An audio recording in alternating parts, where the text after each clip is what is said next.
One of the most remarkable things about studying war history is learning about groups of people whose bravery was largely swept under the rug. And no group's contribution to the war effort was more underappreciated than the Arctic Convoys who saved the USSR's ass in World War II. For 4 years, 78 convoys traveled through the Atlantic and Arctic Oceans to deliver supplies to the Soviets. Without these supplies, the USSR would almost certainly have fallen to Germany. In this video, we're going to look at why that is and how a bunch of frozen Allied soldiers saved a nation.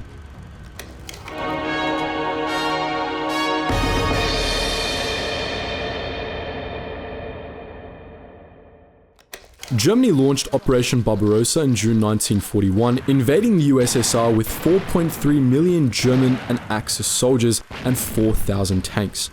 This was the largest land army ever assembled in human history. The invasion all but forced the Soviets to ally with the Western Allies. Though Churchill wasn't a fan of Stalin and his Bolshevik politics, he was eager for another ally in the war. Nor was Stalin, backed into a corner by the Germans, in a position to turn down a friend. They signed the Anglo-Soviet agreement on the 12th of July, agreeing to combine their efforts to take down Hitler. Churchill immediately dispatched 40 Hawker Hurricanes and 500 pilots and mechanics to defend the Soviet port of Archangel. But this was just the start. All in all, Britain and the US sent 3,000 Hurricanes and 4,000 other aircraft in support of the Soviets, along with other supplies and military equipment, including tanks and even food, to the Soviet Union between 1941 and 1945. Getting these supplies to the USSR was the tricky part. The British sent its first convoy, the Dervish, from Scapa Flow on August 17, 1941. The convoy sailed for Iceland before swinging around and heading to the Soviet Union, where, surrounded by polar ice, it arrived in Archangel on August 31. The Germans weren't aware of the convoy until Churchill announced its success in the House of Commons days later. Hitler was furious that the British had gotten the better of him and ordered German naval units to Norway to deter future convoys. Despite this early success, the Soviets weren't getting what they needed to keep the Germans at bay. So in October 1941, they signed the Lend-Lease agreement with the Americans, securing additional war materials. These were greatly needed, as much of the equipment the Soviets brought to bear was near obsolete in comparison to German equipment.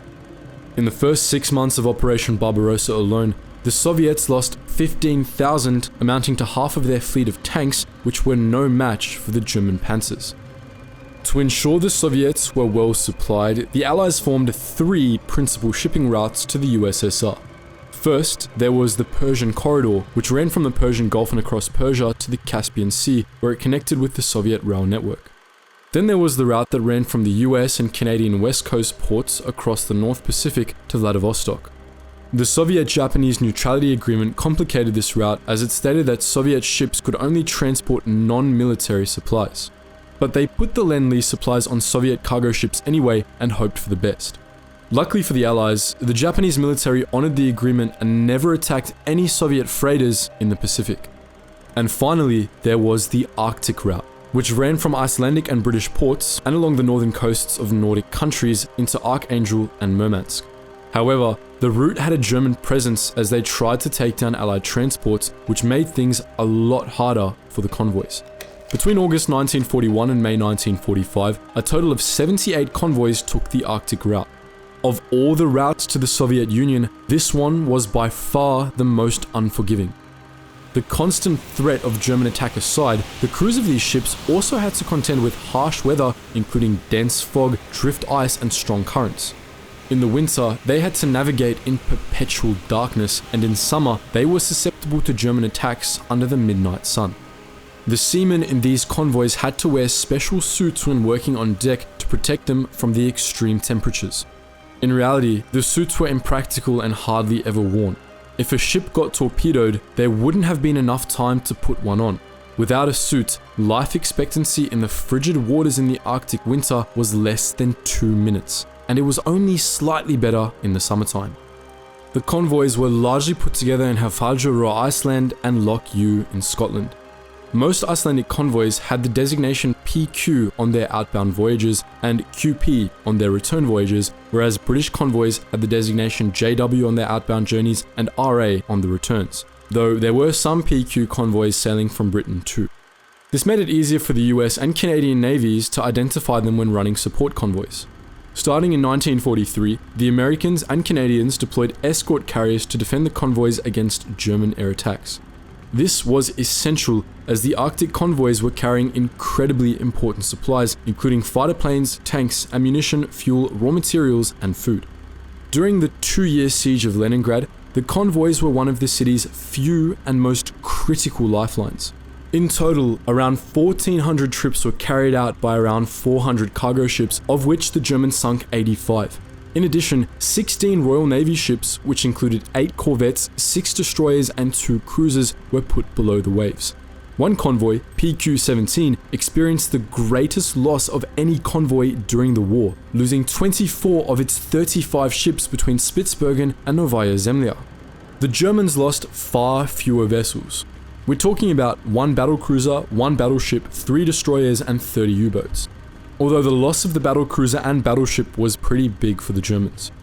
The most significant naval battle involving the Arctic convoys was the Battle of Barents Sea, fought between the Kriegsmarine and Royal Navy. On December 31st, 1942, the Germans tried to intercept a 14-ship convoy sailing from Murmansk. The ships were carrying 33 bombers, 87 fighters, 202 tanks, 2,046 other vehicles, and 80 tons of supplies, including 25 tons of fuel. Escorting the convoy were 6 Royal Navy destroyers and a number of corvettes. Additionally, the Royal Navy had stationed 2 destroyers and 2 cruisers in the Barents Sea.